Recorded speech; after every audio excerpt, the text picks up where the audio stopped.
সাংবাদিক বন্ধুদের ধন্যবাদ জানাই।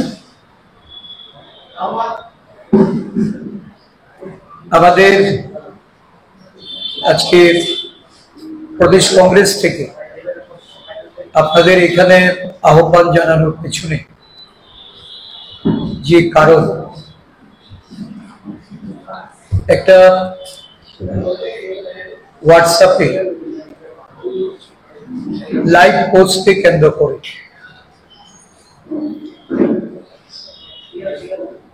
এই গতকাল রাতে আমাদের প্রাক্তন যুব কংগ্রেসের রাজ্য সহ সভাপতি ওনার বাসভবনে একটা আক্রমণ সংগঠিত হয়। শাসক দলের দুর্বৃত্তরা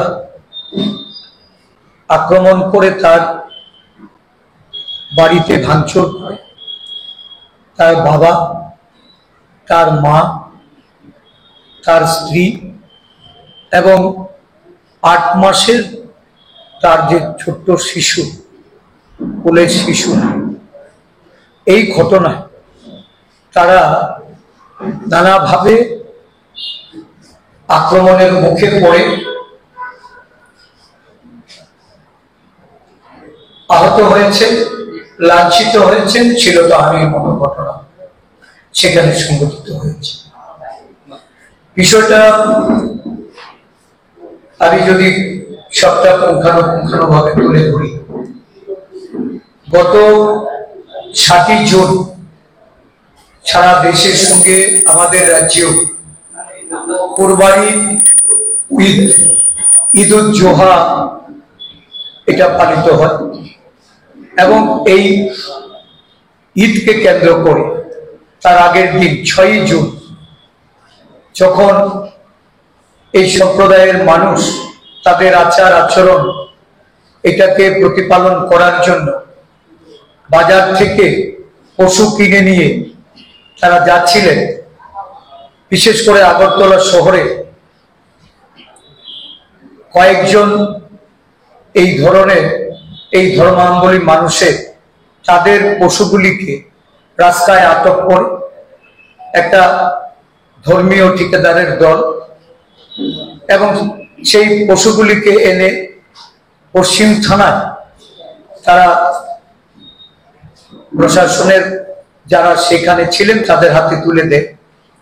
এবং একে কেন্দ্র করে আমরা দেখেছি দীর্ঘ সময় ব্যাপী যে কুরবানি ঈদ, যে ঈদের শুভেচ্ছা বার্তা দেশের প্রধানমন্ত্রী, রাজ্যের মুখ্যমন্ত্রী এবং এই ঈদ উদযাপনে তাদের শুভেচ্ছা জানিয়ে, অভিনন্দন জানিয়ে, সম্প্রীতির সঙ্গে এই ঈদ উদযাপন তার জন্য বার্তা পাঠিয়েছিলেন। কিন্তু এটা সম্পূর্ণ 6 তারিখ থেকে আমরা লক্ষ্য করলাম একটার পর একটা ঘটনা। এবং ঈদ যেদিন 7 তারিখে, এই 7 তারিখে সকালবেলা কুরবানির ক্ষেত্রে বাধা দেওয়া, কুরবানি করা তাদের যে পশুগুলি সেগুলিকে তারা ভূগর্ভস্থ করে দিতে বাধ্য করে, যেখানে কুরবানি হচ্ছে বাড়িতে গিয়ে আক্রমণ করে। শুধু তাই নয়, এই সম্প্রদায়ের একজন প্রবীণ মানুষকে সে সপরিবারে একটা অনুষ্ঠানে যেতে যখন টমটম করে যাচ্ছিল, এই টমটমটা থামিয়ে তার দাড়ি টেনে ছিঁড়ে নেয়, তার স্ত্রীকে মারধর করে, তার টমটম গাড়িটি ভেঙে দেয় এবং বিক্ষিপ্তভাবে 6 তারিখ 7 তারিখ সারা রাজ্য জুড়ে বিভিন্ন ঘটনাগুলি যখন সংঘটিত হয়। শুধু তাই নয়, এই ভারতীয় জনতা পার্টি যিনি পদাধিকারী, একটি কর্পোরেশনের চেয়ারম্যান তাপস মজুমদার, উনি হোয়াটসঅ্যাপে একটা উস্কানিমূলক উন্মাদনা তৈরি করার জন্য এবং বিভেদ তৈরি করে সেখানে কিভাবে উত্তেজিত করা যায় সেই লক্ষ্যে উনি একটা পোস্ট করেন। আমার হোয়াটসঅ্যাপে এটা এখনো আছে। এই ধরনের ঘটনা একের পর এক যখন ঘটছিল, স্বাভাবিকভাবেই এই সম্প্রদায়ের মানুষের অনেকের মনের মধ্যে ক্ষোভ এবং তার ক্ষোভের বহিঃপ্রকাশও যথারীতি হচ্ছে। এবং সেই ক্ষেত্রে আমাদের যুব নেতা শাহজাহান যে লাইভ পোস্ট করেছেন, এটা তার ব্যক্তিগত পোস্ট। সে তার পোস্ট থেকে যে কথাগুলি বলেছেন, ভাষার ক্ষেত্রে তারতম্য থাকতে পারে।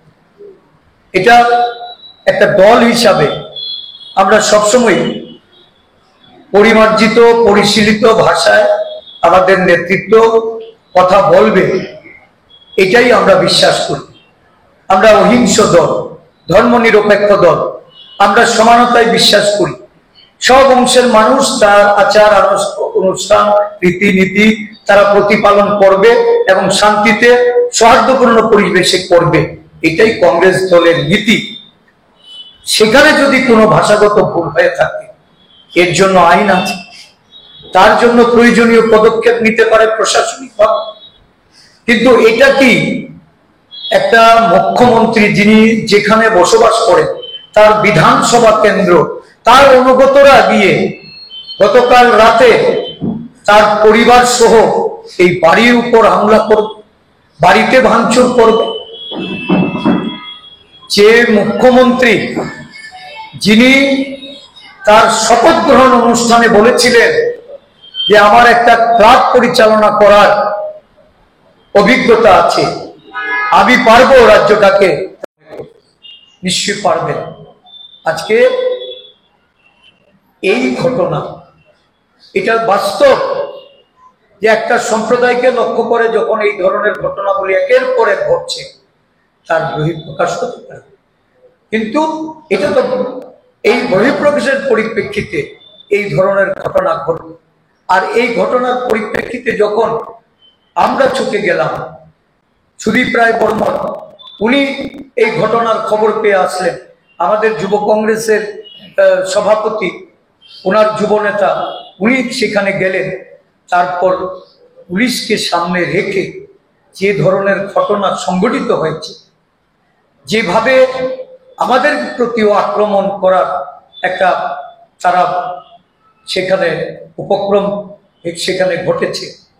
আর একটা প্রশাসনের একটা অংশ আমরা মনে করি যে এখনো শুভবুদ্ধি সম্পন্ন অনেক মানুষ রয়েছেন, আর একটা প্রশাসনের লোক রয়েছেন যারা এই ঘটনা প্রতিহত করার জন্য নিজেরা সেখানে আক্রান্ত হয়েছেন। আমাদের প্রতি লক্ষ্য করে ইট পাটকেল ছোড়া হয়েছে। যখন এই ঘটনা ঘটছে, আমি জানতে চাই রাজ্যের মুখ্যমন্ত্রী যিনি সুশাসনের কথা বলেন, যিনি বলেন যে এই রাজ্যে সব অংশের মানুষ নিরাপদ, যে দলের স্লোগান সবকা সাথ সবকা বিশ্বাস সবকা বিকাশ, কোথায় কোথায় আজকে এই দলের এই নীতি? একটা ঘটনার পরিপ্রেক্ষিতে তার পরিবারের তার পিতা যাকে কালকে মারধর করা হলো, তার ভাই যিনি এই বাড়িতেই থাকেন না, আজকে তাদেরকে পুলিশ বাড়ি থেকে তুলে নিয়ে এসছে।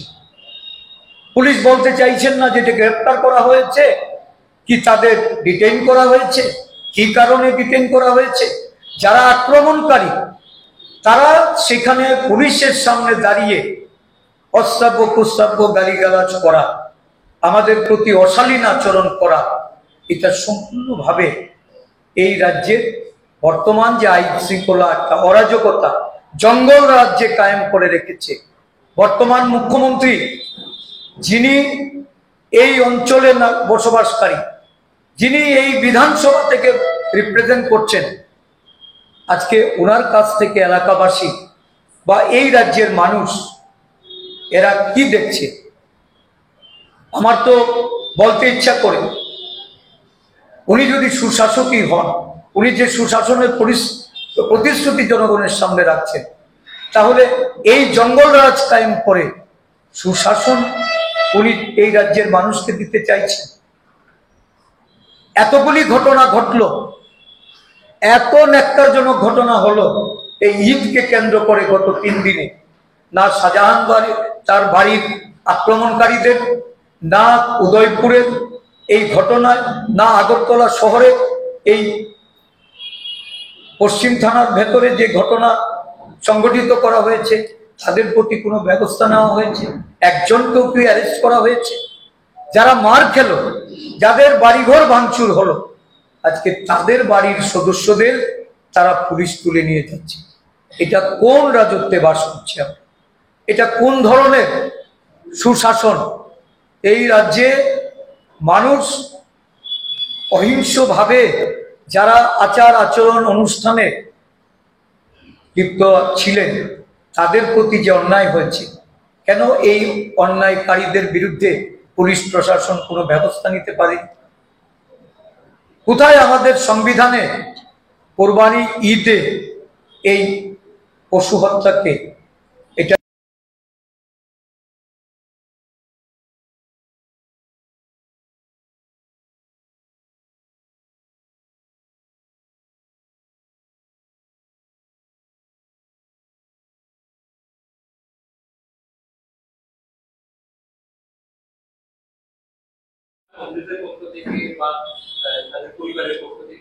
পরিবারের লোককেই তো তারা তুলে নিয়ে গেছে।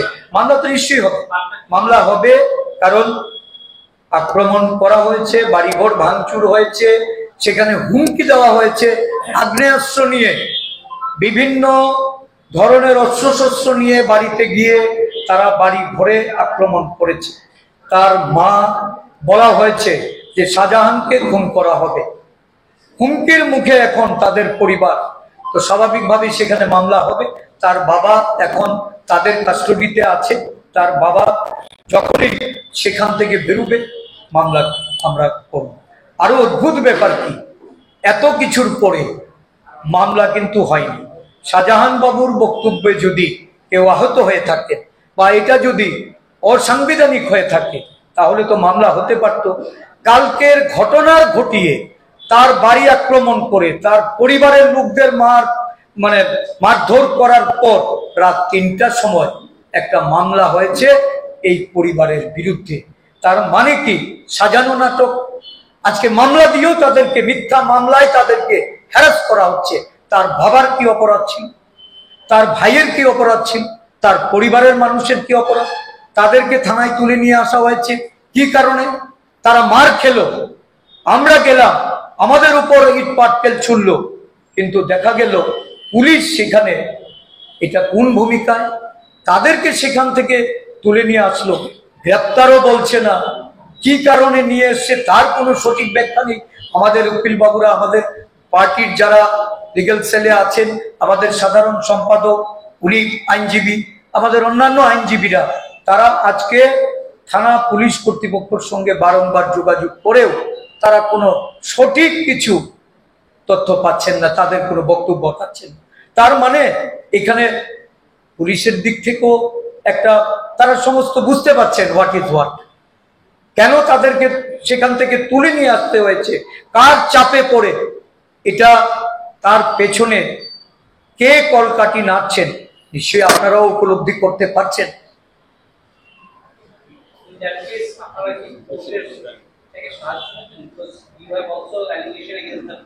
আমরা আমাদের সর্বভারতীয় নেতৃত্বের প্রতি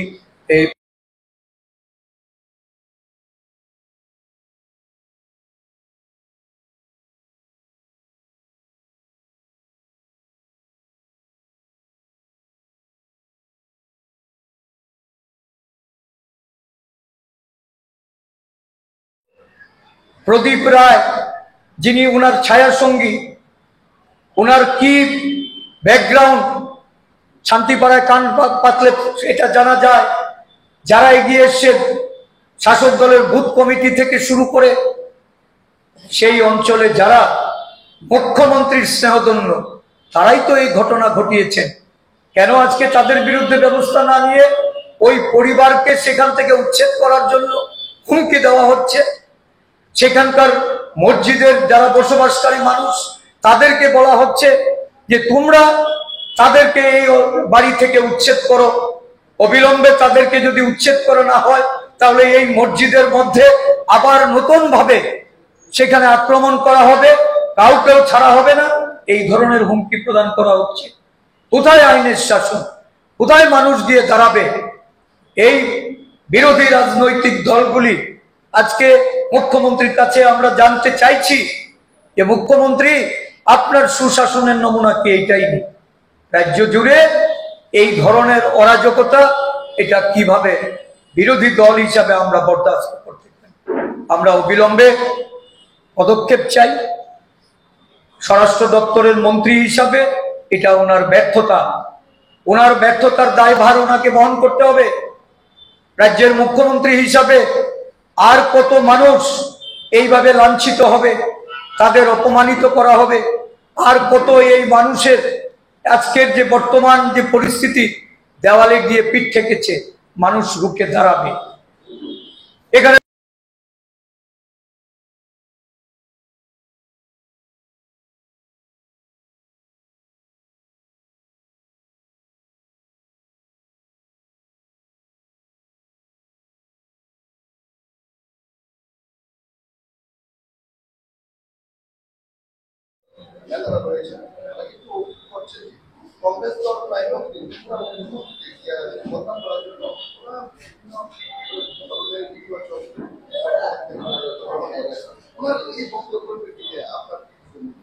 দেখুন, কেউ যদি মনে করে যে রাজনৈতিক দল হিসাবে আমরা এই রাজ্যে বিরোধী দল, সরকারের ত্রুটি বিচ্যুতি তুলে ধরে সরকারের যিনি মুখিয়া, সরকারের যারা দায়িত্বপ্রাপ্ত মন্ত্রী বলুন, বিধায়ক বলুন, তাদের ত্রুটির আমরা তুলে ধরব, জনসম্মুখে নিব এবং এই ত্রুটি বিচ্যুতিগুলি দূরীকরণের জন্য বিরোধী দল হিসাবে আমাদের যে দায়িত্ব, আমরা এই দায়িত্ব পালন করব। এতে করে আমার মনে হয় যে অরাজনৈতিক ভাবনা নিয়ে যদি কেউ আক্রমণাত্মক হয়ে ওঠে, এটা অন্যায়।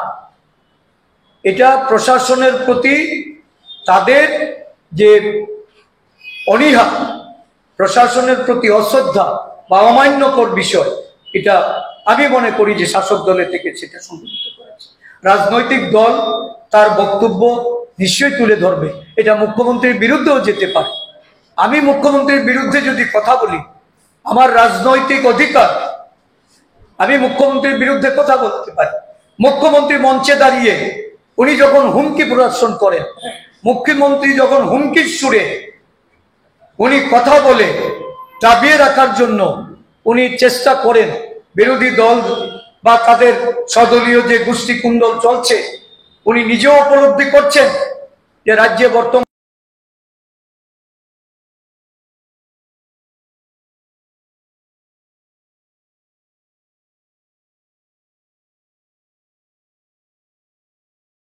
জঙ্গলরাজ। আমি শুরুতেই বলেছি, এই রাজ্যে এটা কোনো একমাত্র ঘটনা নয়। এই রাজ্যে বহু সাংবাদিকরা, তারা এই সরকার প্রতিষ্ঠিত হওয়ার পর, আমরা জানি এই সরকার প্রতিষ্ঠার পেছনে তৎকালীন যে পরিস্থিতির যারা সাংবাদিকতার দায়িত্ব পালন করছিলেন, তাদের কিন্তু একটা বড় গুরুত্বপূর্ণ ভূমিকা ছিল। কিন্তু এই সরকার ক্ষমতাসীন হয়ে বেমালুম সেটা ভুলে গেছে এবং সবচেয়ে বেশি অল্প সময়ের মধ্যে যদি আমি কাউন্ট করি, তাহলে সবচেয়ে বেশি সাংবাদিকরা লাঞ্ছিত হয়েছে বর্তমান এই বিজেপি সরকারের আমলে। আমি এই খবর পাওয়ার পর সুব্রত বাবু, সুব্রত দাস গন্ডাছড়ার যিনি, আমি যখন গন্ডাছড়ায় সফর করি, উনি প্রায় সময় আমার কাছে আসেন, আমাদের বক্তব্য তুলে নিয়ে যান।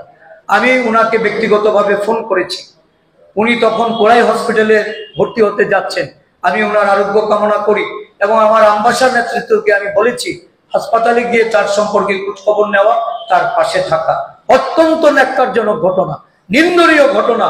সাংবাদিকরা পেশাগত দায়িত্ব পালন করবে, আজকে সাংবাদিকরা আক্রমণের লক্ষ্যবস্তু হচ্ছে। এটা এই সরকারের আমলে সবচেয়ে বেশি হচ্ছে। এই ঘটনায় এটা নিন্দার কোনো ভাষা নেই। রাজ্যের বর্তমান মুখ্যমন্ত্রী উনি দায়িত্ব এড়াতে পারেন না।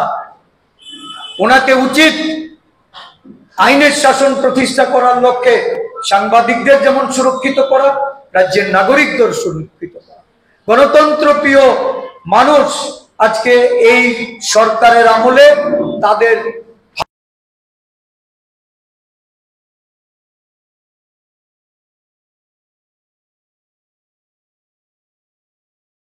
পক্ষ থেকে কোনো ধরনের রিয়েক্ট হয় না।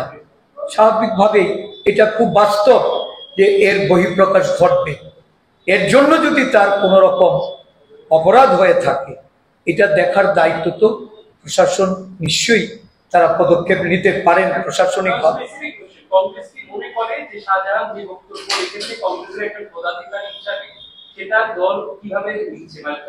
আমি তো বললাম যে এটা তার ব্যক্তিগত মতামত, কিন্তু যদি কোথাও সেখানে ভাষাগত কোন রকম অসাসুজ্য থাকে বা ত্রুটি থাকে, এটার জন্য প্রশাসন প্রশাসনিকভাবে দেখবে। যেহেতু কংগ্রেসের নেতা শাহজাহান, আপনি নিজেই বলছেন তার বক্তব্যে যদি কোনো অসঙ্গতি থাকে বলে আপনি বলেছেন, দলের পক্ষ থেকে কি তাকে কোনো হুঁশিয়ারি বা এই ধরনের বক্তব্য? নিশ্চয়ই আমরা তো সতর্ক করবো, আমরা তো চাইবই যে আমি তো একবারই বলছি যে কংগ্রেস দল এটা বিশ্বাস করে না। কংগ্রেস দল অশালীন, কুরুচিপূর্ণ, হিংসাত্মক কোনো বক্তব্যের পক্ষে কংগ্রেস দল কোনো সময় তার নীতি আদর্শকে এটা লাভ করে না। কিন্তু বাস্তবতা হলো মানুষকে ক্ষিপ্ত করা হচ্ছে। মানুষ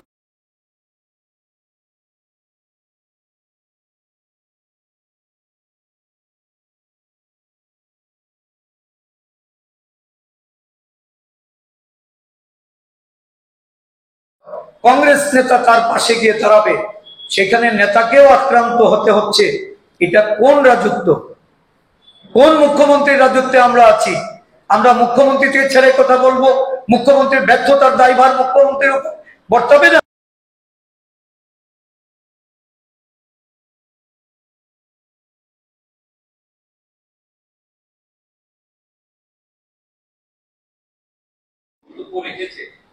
যেমন মুসলমান যারা বিজেপি নেতা তাদের সমালোচনা করা ইত্যাদি বক্তব্য, এটাকে কি কংগ্রেস দল সমর্থন করে?